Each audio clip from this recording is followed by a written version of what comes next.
नमो अरिहन्ताणं नमो सिद्धाणं नमो आयर्याणं नमो उवच्छायाणं नमो लोये सौवसाहुणं नमः श्रीवर्धमानाय निर्धूतकलिलात्मने सालोकानां त्रिलोकानां यद्विद्यादर्पणायते। परम मांगलिक ग्रंथ श्री रत्नकरण जी श्रावकाचार्य, इसके रचयिता कैलाश जी, आपका फोन म्यूट कर लेना। इसके अंतर्गत चौथा अधिकार जो अपन कर रहे थे, वैयावृत्ति नाम का अधिकार। इस वैयावृत्त अधिकार में, शिक्षाव्रत अधिकार में वैयावृत्त नाम का शिक्षाव्रत, उसमें पूजन का वर्णन चल रहा था। कल आपसे कहा था पूजन के 5 अंग बताए थे और एक काम बताया था आपको करने के लिए। कौन सा? अष्टद्रव्य जो हम चढ़ाते हैं उनके नाम और उसका प्रयोजन लिखे हुए थे। वो तो ग्रंथ में लिखे, हमको पता है। अच्छा, पुराना ढूंढा तो ग्रंथ पूजा की किताब कोई निकाल दे, उसमें मिल जाते। अच्छा, आप बताओ मालिनी जी कि जो अष्टद्रव्य हैं, अष्टद्रव्य क्यों चढ़ाए जाते हैं? अष्टद्रव्य में जल क्यों चढ़ाया जाता है? जन्म, जरा और मृत्यु को वो करने के लिए, नाशने के लिए। अच्छा, और चंदन? चंदन क्यों चढ़ाया जाता है? संसार के दुखों से छुड़ाने के लिए। संसार के दुखों से छुड़ाने के लिए। ठीक है, बढ़िया।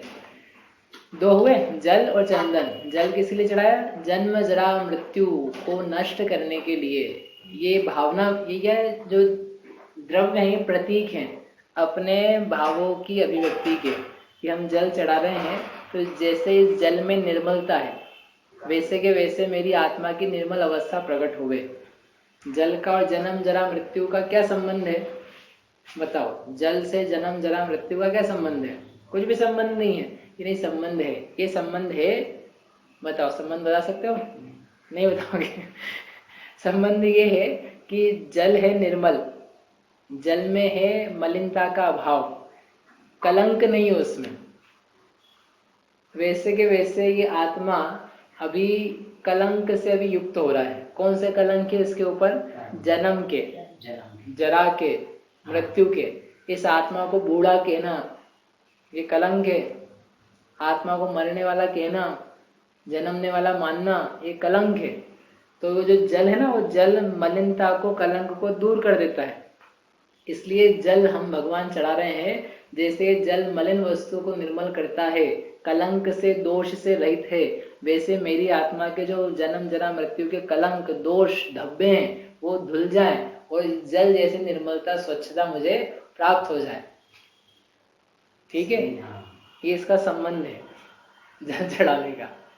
जन्म जरा मृत्यु रूपी मल, मेल, कलंक ये नष्ट हो जाए और जल से स्वच्छता होती है।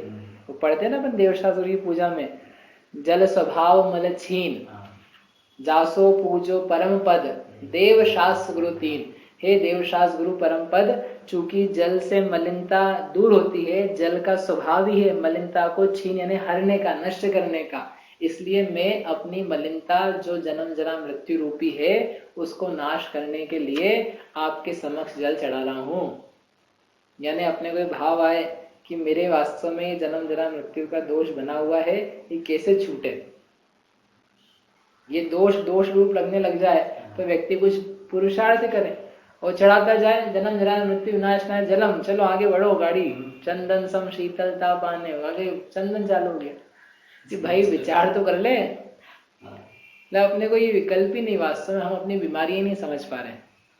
तो वो पूजन जो है ना, अपनी कमियों को स्वीकार करने का भी एक माध्यम है कि मुझ में प्रभु कमी है और आप पूर्ण हो, परिपूर्ण हो, आप परमात्मा हो और परमात्मा दशा को आपने इसी अवस्था से प्राप्त किया है।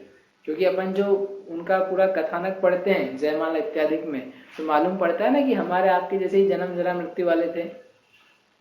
तो यानी इस अवस्था से वहां तक पहुंचा जाता है, तो हम अपनी गलतियों को स्वीकार करें, और जब स्वीकार करेंगे तो फिर हम जन्मदिन नहीं मनाएंगे, हम 15 साल के 50 साल के हो गए इस प्रकार की बातें नहीं सोचेंगे, हम वृद्ध हो गए ये नहीं सोचा करेंगे, क्योंकि हम आत्मा है, अजर अमर अविकल अविकारी अविनाशी अनंत गुण धाम, इस प्रकार का इस जीव का मेरा स्वरूप है। सब पूजा की लाइन है, ठीक है। ये हुआ पहला, और इसमें बहुत हो सकता है, अपने को संक्षेप में करना है। बाकी आप जब जब पूजा करोगे, यदि आपके भाव बनने लग जाएं, तो आपको अपने आप नवीन नवीन भाव आ जाएंगे, इस जल से मेरे परिणामों का क्या संबंध है। तो एक प्रतीक है, उस प्रतीक के रूप में अपन वैसे नहीं याद आए तो तुम जल को देख के याद कर लो कि जैसे जल स्वच्छ वैसा मेरा स्वभाव स्वच्छ है, जैसे जल में शीतलता है वैसे मेरे स्वभाव में शीतलता है, जैसे जल मल दूर करता है मेरे आत्मा में से मल दूर हो जाता है। सम्यक दर्शन ज्ञान चारित्र रूपी रत्नत्रय रूपी जल से ये आत्मा पवित्र हो जाता है, और कोई पवित्रता का उपाय नहीं है। दूसरा चंदन, चंदन किस लिए चढ़ाया था बताया अभी, भवा ताप विनाशनाय, भव रूपी आतप, आतप यानी गर्मी तेज दाह, उसका नाश करने के लिए हे भगवान मैं क्या चढ़ा रहा हूँ, चंदन चढ़ा रहा हूँ। तो भवाताप और चंदन का क्या संबंध है, ये तो सरल है। भवाताप और चंदन, हाँ चंदन ठंडक का काम करता है। चंदन होता है कि चंदन के साबुन आते हैं बाजार में, आजकल चंदन तो कोई लगाता नहीं, सीधे साबुन लगाते हैं लोग, और साबुन में कोई ठंडक नहीं मिलती, फिर भी थोड़ी बहुत अब जितनी मिलती है उतनी मिलती है, तो उसको घिसा जाता है शरीर पर तो ठंडक होती, शीतलता की प्राप्ति होती। तो जैसे चंदन से शीतलता उत्पन्न होती है, वैसे हे प्रभु आपके सानिध्य से, आपके संस्पर्श से चंदन के समान शीतलता आती है। ये चंदन मुझे शीतलता की याद दिला रहा है कि जैसे चंदन से शीतलता होती है, वैसे मुझे भवाताप मिट करके शीतलता हो जाए, इसके लिए मैं चंदन चढ़ा रहा हूं। ठीक है, शीतलता के लिए अपन ने धूप नहीं चढ़ाई है, ध्यान रखना उसका अलग संबंध है आपस में, क्योंकि चंदन शीतलता देता है, हमको शीतलता चाहिए, शीतलता चाहिए अर्थात जो आतप है वह है, इस बात की स्वीकृति करेंगे तब तो भवाताप विनाशनाय कह सकते हैं। आपको दाह लगे तभी तो आप चंदन लगाओगे, बर्नौल कब लगाओगे, बर्नौल समझते कि नहीं, वो जलने पर लगाते हैं, तो घर में जाके आज लगा लेना कि नहीं, खरीद लिया ना 2-4 उसकी डब्बियां, काय के लिए खरीद लाए, हमें जलन ही नहीं है, हमारे घर में जलने का काम ही नहीं है, तो व्यक्ति नहीं खरीदता है, ना बोलता है ना याद करता है। लेकिन यदि जला हुआ हो तो तत्काल लेके आओ, पूरा शरीर जल गया तो वो ढेर सारे ले आना, तो वो लगा करके उसको शांति मिलेगी। ऐसे जब हम कहते हैं भवाताप विनाशनाय, तो तुम्हें यदि भव का आताप लगता हो तो तुम्हारे लिए भगवान चंदन का काम कर सकते हैं, तुम भगवान की याद करोगे, भगवान के माध्यम से निज आत्मा की याद करोगे।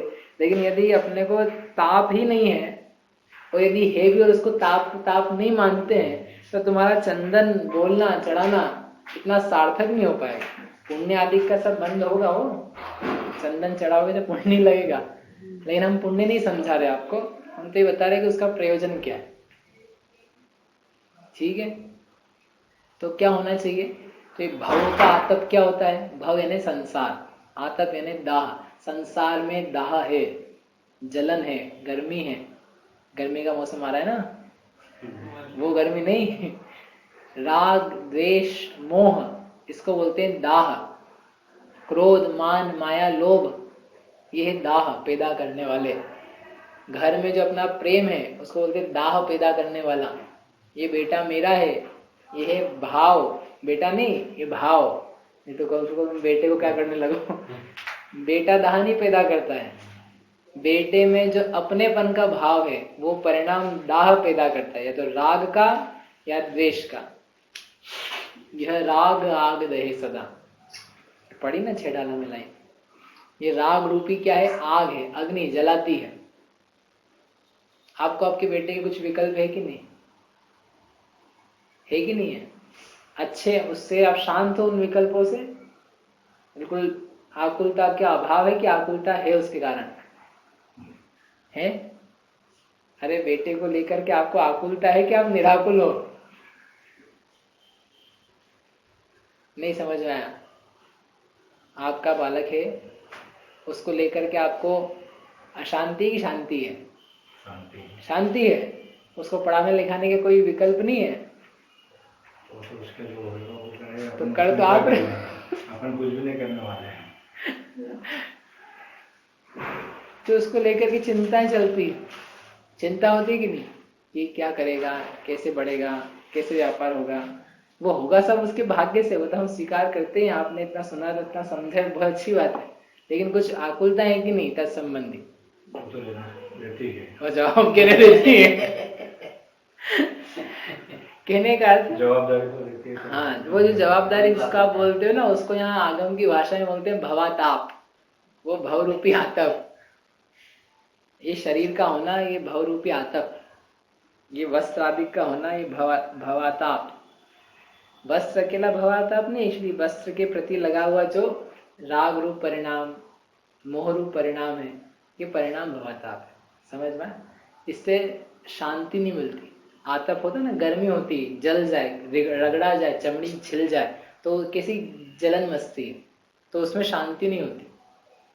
ऐसे ही जितना राग द्वेष मोह है, वो जितने अंशों में पाया जा रहा है, तो उससे शांति नहीं मिल रही, उससे दुख पैदा हो रहा है, आकुलता पैदा हो रही है। इसलिए उस भव रूपी आतप को हे प्रभु नाश करने के लिए हम चढ़ा रहे हैं। क्या चढ़ा रहे हैं? चंदन। चलो आगे, तीसरा बोलो। तीसरा अक्षत काय के लिए चढ़ाते?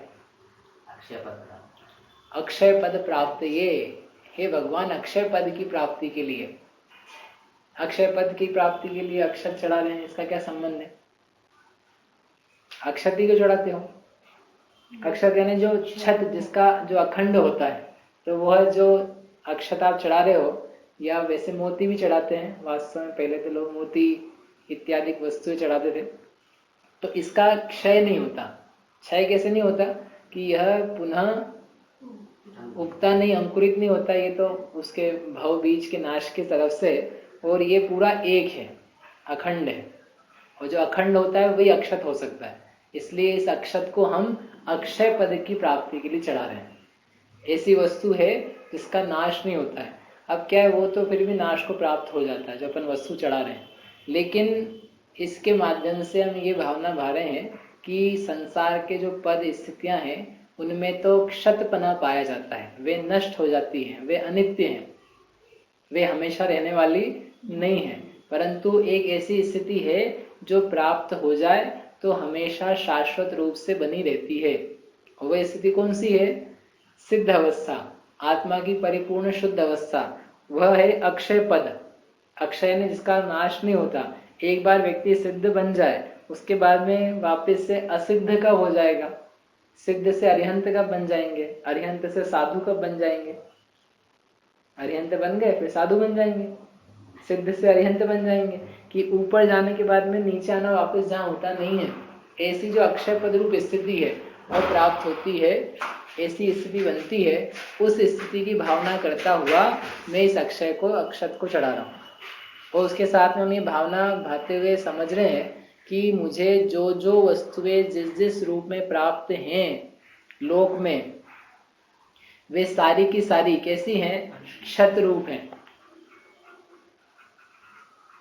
यानी वहां पर विचार आ जाना चाहिए अनित्य भावना का पूरा, कि ये जितनी सारी स्थितियां मिली है, इनमें से एक भी परमानेंट नहीं है।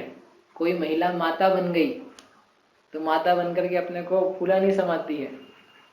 मैंने बड़ा अच्छा एक पुत्र प्राप्त किया, इससे मुझे आनंद मिलता है, और उसी में दिन रात तन्मय रहती है। तो वहां पर विचारने लायक है कि ये पुत्र और तत्संबंधी स्थिति, मेरा मातृत्व, ये सब क्षत रूप है। माता होना ये एक पद है। पद अकेले वही नहीं होते। कौन से? मैनेजर के, प्रधानमंत्री के, मंत्री के, लीड के या अध्यापक के, यही पद नहीं है अकेले। आप माता हो, पिता हो, ये भी एक पद है। मनुष्य हो, ये भी एक पद है। पुरुष हो, ये भी एक पद है। ये जितने सारे नाम आ रहे हैं, किसी न किसी कर्म के उदय के निमित्त से हैं, और कर्म का उदय बदलता हुआ जाता है। तो आप अभी पुरुष हो, स्त्री बन जाओ, नपुंसक बन जाओ, मनुष्य हो तिर्यंच बन जाओ, देव बन जाए, नारकी बन जाए, माता से पिता बन जाए, पिता से अनाथ बन जाए, कुछ भी बन जाए। यानी जितने सारे भाव ओढ़ रखे हमने, वो ये कह रहे हैं कि सारे के सारे क्षत रूप हैं। और हे भगवान, मुझे स्वीकार हो रहे हैं कि क्षत रूप हैं, और क्षत भावों में यदि मैंने नित्य पने की, हमेशा बनाए रखने की कल्पना कर ली, इसका मतलब मुझे दुखी होने का रास्ता खुल गया। लेकिन मैं वो नहीं होना चाहता, इसलिए आपके जैसा अक्षत पद में प्राप्त करना चाहता हूँ। क्षत यानी जो नष्ट हो जाता है, क्षय हो जाता है ना, इसे क्षय, क्षय से ही बनाए क्षत, जो नष्ट हो चुका है उसको बोलते हैं क्षत। और जो अक्षत यानी जिसका नाश नहीं होता है, उसे कहते हैं अक्षत। ये जो ज्यादा करके अ से नाम चालू होते हैं ना, वो सब निषेधात्मक ही हैं। किसी ने नाम रख दिया अमर, अमित, अक्षत, ये सब नाम जो है ये निषेध रूप है। मरे सो मर, जो ना मरे वो अमर। अमृत नाम रख दिया, अमृत यानी मरे तो अमृत, और जो ना मरे सो अमृत।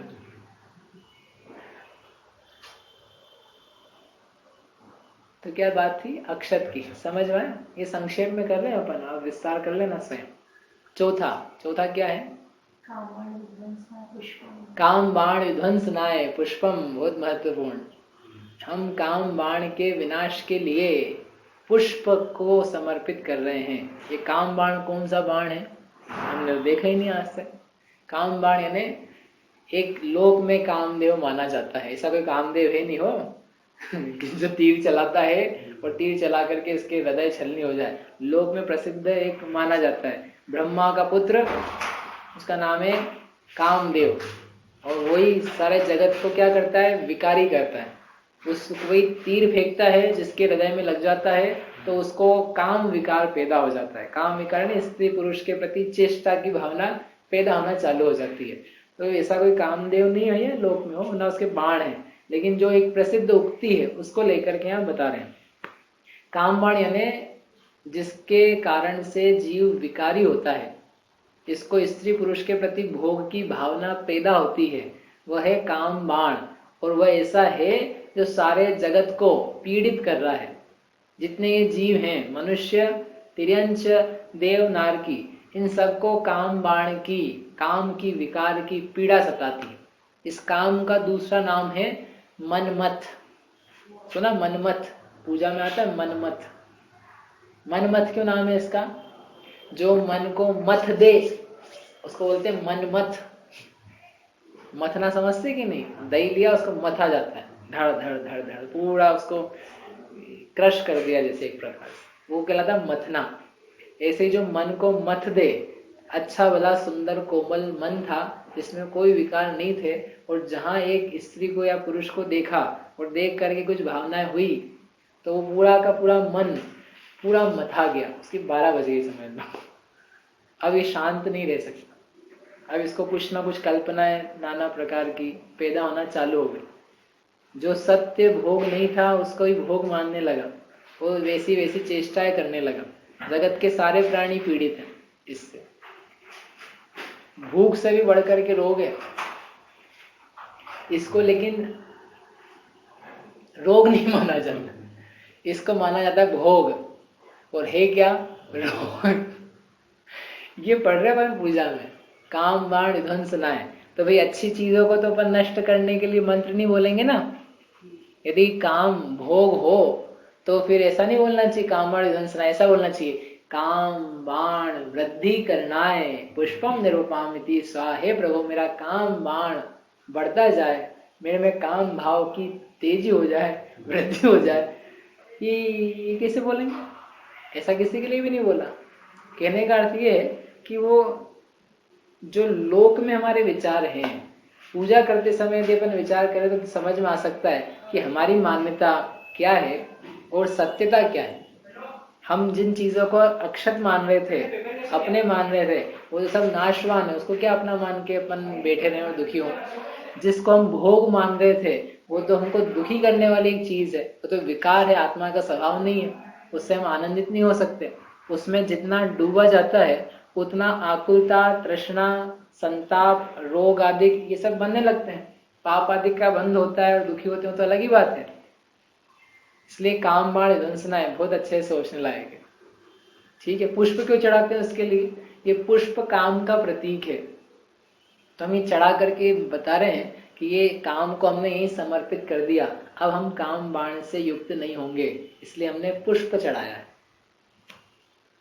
मनो मनमथ तजी हथियार जात, मानो ये जो मनमथ है ये अपने हथियार छोड़ के जा रहा है। पुष्प वृष्टि के लिए लिखा है यद्यपि, लेकिन ये हम जो पुष्प चढ़ा रहे हैं, मानो इससे हम ये प्रदर्शित कर रहे हैं कि अब हम काम बाण के कंट्रोल में नहीं आएंगे, उसके वश में, अधीनता में नहीं आएंगे। जैसे आपने काम रूपी शत्रु को जीत लिया, जैसे हम भी जीत लेंगे। ठीक है, हो गए। आगे पांचवा क्या है, याद है? फल नहीं है पांचवा, फल सबसे अंत में है। पहले से लड्डू खा लेंगे क्या? पांचवा नैवेद्य। नैवेद्य की भावना क्या है? क्षुधा रोग विनाशनाय नैवेद्यम निरूपामिति स्वाहा। क्षुधा रोग के नाश के लिए हे प्रभु नैवेद्य चढ़ा रहा हूँ। इसका अर्थ क्या निकला? क्षुधा भी एक रोग है। जिस क्षुधा को इस जीव ने अपना स्वभाव मान रखा है, तो वहां पर हम पूजा में भावना व्यक्त की, हम इसको स्वभाव नहीं मानते हैं, यह मेरा स्वभाव नहीं है। खाना पीना, चखना, रस लेना, ये मेरी आत्मा का बिल्कुल भी नेचर नहीं है। और जितना इसको अपन ने सुख का साधन अपना स्वभाव मान लिया, उतना मुझे दुख उठाने पड़ रहे हैं। दो इंद्रियों के कारण से बहुत ज्यादा दुख होता है, जो बहुत ज्यादा जीव कंट्रोल में आ जाता है दूसरों के। कौन सी दो इंद्रियां? एक स्पर्शन इंद्रिय और एक रसना इंद्रिय। स्पर्शन यानी काम भोग संबंधी का परिणाम, और रसना इंद्रिय ने ये खाना पीना। ये दुनिया भर का सारा भ्रष्टाचार, मतलब परिणाम खराब हो रहे हैं जीवों के। कारण क्या है? रसना इंद्रिय में लग गए, कुछ भी खा रहे हैं, और कुछ भी खा रहे हैं तो कुछ भी परिणाम हो रहे हैं। कहीं भी खा रहे हैं, इतना ज्यादा है कि इनको कुछ भी खिला दो और बुला लो तो ये आ जाएंगे, और अच्छी बात बताओ और कुछ ना खिलाओ तो ये आएंगे ही नहीं, सुनते ही नहीं। और एक अच्छा सा भोजन रख दो फिर बुलाओ इनको तो सब आ जाते हैं। इतना रसना इंद्रिय का शौक है कि दिन रात खाने तैयार, कभी भी खाने को तैयार, कुछ भी खाने को तैयार, हिंसा भी करने को तैयार है। काय के लिए? अच्छा खाने को चाहिए, अच्छा पीने को चाहिए। रसना इंद्रिय की बलवत्ता बहुत है। क्षुधा यानी भूख, क्षुधा यानी भूख। तो जो भूख संबंधी रोग है, तो ये जो दो इंद्रिय है ना, इसका जीतना, देखो घ्राण इंद्रिय है, इसका ज्यादा हम प्रयोग नहीं करते, यद्यपि है, इसका भी भूख की भावना है, कम है। वर्तमान में चक्षु इंद्रिय भी ज्यादा बलवती हो रही, दृश्य दूरदर्शन आदि का आ जाने से। वो कर्ण इंद्रिय, इसका भी अल्प है, लेकिन जो दो इंद्रिय है ना, स्पर्शन रसना, ये बड़ी बलवान है। बलवान यानी ये ज्यादा कंट्रोल करवाती है, जीव को अपने कंट्रोल में रखती है, और जो इसको जीते वो महान है। कौन सी दो इंद्रिया जीतना? तो बाकी तीन नहीं जीते भाई, बाकी सबकी जीतने की बात है कि हम प्रधानता की तरफ से बात कह रहे हैं। ऐसा करके ये अब बात चल रही दूसरी इंद्रिय की, रसना इंद्रिय संबंधी। क्षुधा से भी इतना पीड़ित नहीं है व्यक्ति जितना उन भोजनों के प्रति जो लालायितता है उससे दुखी है। क्षुधा का काम तो अपन दिन में एक बार दो बार भोजन करें तो चल सकता है, तो वो दो बार के भोजन से लेकिन तृप्ति कहाँ होती है? सुबह से चाय दूध नाश्ता खाना पीना और अलग अलग प्रकार का, भाई चलो दो बार भोजन भी करना है तो कौन सा कराएंगे, लेकिन जो मन पसंद हो, प्रिय हो, मीठा नमकीन सब अपने अनुकूल हो। पेट में तो कुछ भी जाए भरना ही है, बिना मिर्च मसाले का हो तो ही भरना है, और मीठा नमकीन हो तो ही भरना है, और फीका हो तो ही भरना ही है। तो यदि क्षुधा मात्र की समस्या हो व्यक्ति को तो वो तो सॉल्व बहुत जल्दी हो सकती है, लेकिन क्षुधा मात्र की समस्या नहीं है। समस्या है कि इसको उस भोजन के प्रति जो रसीले पने का भाव बना है वो तकलीफदायक है। क्षुधा की पूर्ति तो बहुत आसानी से हो सकती है, इतना लंबा चौड़ा काम करने की जरूरत नहीं है उसके लिए। चने खा के भी आदमी रह सकता है, गेहूं को उबाल के भी खा सकता है, खा सकता है, हो मुझे पता है नहीं खाए कभी आपने लेकिन हो सकता है उससे। लेकिन हमें आपको सबको ऐसी वो भावना नहीं, खाना ऐसा होना चाहिए, रस ऐसा होना चाहिए, भोजन ऐसा होना चाहिए, इतना होना चाहिए, ऐसा टेस्ट होना चाहिए। इस प्रकार की जो भावना है इसका नाम है क्षुधा रोग। केवल भूख ही रोग नहीं है, भोजन के प्रति, रसना इंद्रिय के विषय के प्रति जो लगाव है, लालयता आसक्ति है, उसका नाम है क्षुधा रोग। इतने पाप सब कर रहे के लिए आलू प्याज क्यों नहीं छोड़ पाते लोग, मांसाहार क्यों नहीं छोड़ते, और इधर उधर क्यों खाने चले जाते, गंदी गंदी चीजें सब। अरे अभी अपन चर्चा कहीं और पहुंच जाएंगे, हम चालू करेंगे तो कि क्या क्या बिक रहा है, क्या क्या मिला करके और सब खा रहे हैं। बोले घर में स्वाद ऐसा नहीं आता। तो एक सज्जन से हम बात कर रहे थे, बोले कि घर में स्वाद आएगा कैसे, इन्होंने वो चीजें मिलाई है तुम्हारे घर में कभी आई नहीं है और आ भी नहीं सकती है, वो चीजें जैनों के घर में कभी ना आए ऐसी चीजें डालते हैं, नाम लेने लायक नहीं ऐसी चीजें, और डालते हैं। तो तुमको स्वाद वैसा आएगा कैसे घर में, तुम डालोगे ही नहीं, और तुम वो खा रहे हो और सोच रहे हो कि वाह खूब मजा आ रहा है, सबने तो कचौरी खाई बस, हाँ वो तो गंदा खुला खाया कुछ, तुमको पता ही नहीं क्या खाया तुमने है। चलो उधर नहीं जाते अपन। मैंने अभी एक प्रवचन में सुना था, जहाँ ये पढ़ा था कि काम बाण विध्वंसना में पांचों इंद्रिय के भोग लिए। काम है ना, काम से भोग सब ले लेते हैं, पांचों इंद्रिय में आ सकता है, वो विस्तार करने की जरूरत है, लेकिन संक्षेप में कहें तो काम बाण विनाशना है बनने वो लिए। ठीक, क्षुधारो हो गया। तो नैवेद्य क्यों चढ़ाया, उसके लिए नैवेद्य यानी जो खाद्य सामग्री है, जो भोज्य सामग्री है उसको बोलते हैं नैवेद्य।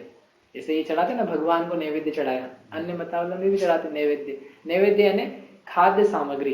तो ये क्षुधा रोग के नाश के लिए मैंने नैवेद्य चढ़ाया है, मानो ये नैवेद्य समर्पित करके ये भावना भाई है कि अब मुझे नैवेद्य की आवश्यकता है ही नहीं, वो जो कुछ नैवेद्य था, हे प्रभु आपके चरणों में समर्पित करके मेरा क्षुधा रोग नष्ट हो गया। इस प्रकार की भावना से अपन ने क्या चढ़ाया, नैवेद्य चढ़ गया। आगे बोलो, आगे कौन सा है, दीप, छठा। दीप यानी उसके लिए क्या भावना है, मोहांधकार विनाशनाय, मोह रूपी अंधियारे के विनाश के लिए मैं चढ़ा रहा हूं दीप। दीप और अंधकार का क्या संबंध है, दोनों विपरीत है, तो संबंध क्या है, कि हमने कहा ना मोहांधकार विनाशनाय, अंधकार के विनाश के लिए क्या चढ़ाया जाएगा, क्या करा जाएगा, दीप प्रज्वलित किया जाएगा। तो ऐसे मोह रूपी अंधियारा छाए रहो मम अंतर, इसलिए हम क्या कर रहे हैं, इस ज्ञान के दीप का प्रकाश कर रहे हैं। ज्ञान का दीप का उजेला होगा तो जितना मोह अंधियारा है वो सब दूर हो जाएगा। बिना ज्ञान के दीपक के आज तक किसी का मोह दूर नहीं हुआ है। यदि आपको आज मोह अल्प हो रहा है, कम है, अपन यहाँ बैठ पा रहे हैं, तो जरूर इसमें किसी ज्ञान का साधन है। बिना ज्ञान के मोह कम नहीं हो सकता और बिना ज्ञान के मिट भी नहीं सकता है। संतोष की प्राप्ति से सुख होता है, इन संतोष बिना ज्ञान के नहीं आता है। आप ज्ञान करोगे तो ही संतोष आएगा। किसी को बोलते हो संतोष रख, संतोष रख, संतोष रख, बोले क्या है संतोष कहाँ से रखे भाई। संतोष रखने के लिए कुछ आधार तो होना चाहिए ना, क्यों संतोष रखूं, इतनी भोग सामग्री कम है हमको, हम संतोष कैसे रखें। तो जब ज्ञान पैदा हो कि भोगों से सुख नहीं है, इस साधन से सुख नहीं है, तेरी आत्मा का स्वभाव कुछ है और ये सब पुण्य पाप की व्यवस्था है, उसके अनुसार सब साधन मिले हैं, कम ज्यादा जैसे भी। ऐसा कोई विकल्प विचार तत्व ज्ञान का करे तो उसको शांति हो सकती है, तो संतोष आ सकता है। अन्यथा संतोष करके दिखाए कोई बिना ज्ञान के, संभव नहीं है। तत्व ज्ञान के बिना, अच्छे विचार के बिना, सत्य विचार के बिना संतोष का पैदा होना असंभव है। हो सकता है यानी ज्ञान के संतोष होना है ना, मोह मिटना, मोह कम होना, लोभ की मात्रा कम हुई, लोभ मोह के अंतर्गत है, तो मोह अंधियारा हो मिटे तो ज्ञान के प्रकाश से होता है। इसलिए मोह रूपी अंधियारे को मिटाने के लिए हम दीप प्रज्वलित कर रहे हैं, जला नहीं रहे, प्रज्वलित कर रहे हैं। जलाया तो विपरीत रूप में होता है, प्रज्वलित किया जा रहा है दीपक को। मोह क्या है, हमें तो कछु मोह नहीं है। मोह है कुछ, क्यों रोहित, मोह है कुछ, क्या मोह है, शरीर के प्रति है, कहाँ है शरीर, बोलते ऐसे थे शरीर के प्रति, शरीर के दूसरी जगह रखा हो ये शरीर ही मैं हूँ, इस प्रकार का जो एक भाव बना है, इसका नाम है मोह। मोह मिथ्यात्व, राग से भी ज्यादा खतरनाक, द्वेष से भी ज्यादा खतरनाक। किसी से झगड़ना ये कम खतरनाक है, किसी से मीठी बातें करना ये कम खतरनाक है, और इस शरीर को अपना मानना, उस व्यक्ति को अपना मानना, ये बहुत खतरनाक है। अपना माना जो जाता है ना दूसरों को, ये सबसे ज्यादा समस्या, भयंकर समस्या। ये क्या समस्या है? मोह की। खाना नहीं मिले वो चल सकता है, वो इतनी समस्या नहीं है, लेकिन अपन जो घर को अपना मानते हैं वो बहुत बड़ी समस्या है। इस शरीर को अपना मानते हैं, इस रूप रंग को अपना मानते हैं, इस नाम को अपना मानते हैं, ये हमारी सबसे बड़ी समस्या है। बोलो लगती है समस्या सबसे बड़ी? ये नहीं लगती है। समस्या क्या है? दुकानदारी है, नहीं है, व्यापार धंधा, रुपया पैसा, काम काज, वो ज्यादा हो जाए। देखो आजकल गुस्सा थोड़ा ज्यादा आने लगा, लोभ होने लगा, चिंता होने लगी, मंदिर नहीं जा पा रहे हैं। ये समस्या है। ये समस्या तो है, हम इनको मना नहीं कर रहे हैं, लेकिन इससे बढ़ के जो समस्या है उसका तो आप कभी नाम ही नहीं लेते हो। जिसको अपन दीप, जिसके लिए दीप चलाते हैं, मोहांधकार विनाशना, मोह रूप मिथ्यात्व महात्म, अंतर में छाया घन घोर। मोह रूपी मिथ्यात्व इस मेरे मंतन मन में छाया हुआ है, उसके नाश के लिए मैं आया हूं भगवान। और ये आपके सामीप्य में भी यदि नष्ट नहीं हुआ तो फिर और कहाँ होगा? सूर्य के प्रकाश में तुम्हें नहीं दिखाई दे रहा है तो क्या रात के अंधेरे में दिखेगा? सूरज भानु केवल ज्ञान रूपी सूर्य से जगमगाते हुए जिनेंद्र भगवान, उनकी तत्व उपदेश, उसमें तुम्हारा मोह नहीं मिट रहा है तो क्या फिर कहीं कुदेव देवी देवता के घर जाके या कहीं स्कूल कॉलेज में जाके मिटेगा? वहां नहीं मिटेगा। इसलिए भगवान बहुत मुश्किल से आपके सामीप्य में आया हूं मोह मिटाने के लिए, और कुछ काम नहीं चाहता। मोह मिट जाए मेरा, एक बार मोह गया फिर सब हमारे समाधान हो जाएंगे। ठीक, ऐसा अपने को विचार उस मंत्र आदि के माध्यम से हो, वो सब बहुत सुंदर मंत्र हैं। आगे 7वां धूप, अष्ट कर्म देना है धूपम। सिंपल है, 8 कर्म है। 8 कर्म को क्या करना है? अपने को जलाना है। तो जलाने के लिए धूप चढ़ाओ और कर्म जलाओ। तो लाइन लिख दी, ये धूप अनल में खेने से कर्मों को नहीं जलाएगी। तुम ये मत सोच लेना कि हम धूप चढ़ा रहे हैं और कर्म जलते जा रहे हैं। ये प्रतीक था। लोग पहले खूब धूप चढ़ाते थे, खूब करो, खूब धुआं निकालो, खूब धुआं निकालो। ये सबसे अच्छा तरीका है। भी ज्यादा कर्म हो तो ढेर सारी 2, 4, 5 किलो धूप खरीद लाए और खूब डाले तो कर्म नहीं खिपेंगे, धुआं धुआं बहुत हो जाएगा। तो फिर हम क्या करें? धूप नहीं चढ़ाए। धूप चढ़ाने से किसने मना किया? लेकिन प्रतीक है ना, वो तो इस बात का प्रतीक है। 8 कर्म है, 8 कर्मों को मैं स्वीकार करता हूँ। 8 कर्मों से मेरी आत्मा बद्ध है। उस 8 कर्म से बद्ध आत्मा को स्वतंत्र करने के लिए इस धूप के माध्यम से भावनाएं व्यक्त कर रहा हूँ कि मेरे 8 कर्म नष्ट हो जाए। मैं ऐसा पुरुषार्थ करूं जिससे ये 8 कर्म मेरे सत्व में रहे ही ना। इस प्रकार की भावना के लिए धूप चढ़ाए। धूप क्यों चढ़ाते? धूप चढ़ाने से जलती है ना धूप, ऐसे कर्म मानो जले, इसके लिए धूप का उसका संबंध बनाया। अंतिम मोक्ष फल प्राप्त, ये फलम, अंत में क्या चाहिए? मोक्ष मिल जाए। 8 कर्म नष्ट होंगे तो मोक्ष की प्राप्ति होगी। तो इस फल, जैसे ये फल है कुछ, वैसे ही मुझे मोक्ष रूपी फल प्राप्त हो जाए, इसके लिए हमने फल चढ़ाया। जैसे इसमें क्या सीक्वेंस है? जैसे अष्टकर्म खत्म होगा तो मोक्ष चाहिए, ठीक है। तो सबसे पहले तो महामोह का विनाशना है, सबसे पहले तो मोह को लेना है। हाँ, तो जन्म जरा मृत्यु कह दी ना, सबसे बड़ी समस्या जो वर्तमान में लगी हुई है, पहले वो हमने ली है कि जन्म जरा मृत्यु बहुत जल्दी तुम्हें समझ में आ जाएगा। मोह तो ना भी समझ में आया। तुम पूछोगे मोह क्या होता है, मोह क्या होता है, हमें सुना ही नहीं मोह क्या। लेकिन जन्म जरा मृत्यु तो सबको पता है। जन्म हो रहा है, मरण हो रहा है, वृद्धावस्था आ रही है, जीवन भर के दुख हैं, बहुत दुख आ रहे हैं। उन सब के नाश के लिए हमने जल चढ़ाया। ये जो हो रहा है इसमें दुख किस बात का है? उन्होंने कहा भवाताप, संसार में राग द्वेष मोह है, उसका दुख है। और जो तुम स्थितियां प्राप्त करने की भावनाएं करते हो वो सब अक्षत नहीं है, क्षत रूप है। और फिर समस्याएं बता दी, काम की समस्या है, क्षुधा की समस्या है, मोह की समस्या है, और इन सब समस्याओं का निमित्त 8 कर्म है। 8 कर्म का नाश होगा, मोक्ष की प्राप्ति होगी। मोक्ष की प्राप्ति होगी, हो गया काम, हो गई पूजा पूरी। ठीक है, ऐसी पूजा अपन प्राप्त करें, मतलब अपनी भावनाएं उसमें से व्यक्त हो, अपन समझे वर्तमान स्थिति और वास्तविक जो रत्नत्रय रूपी मोक्ष मार्ग है जो निशुद्धात्मा के आश्रय से होगा उसको प्राप्त करने का फिर लक्ष्य बना।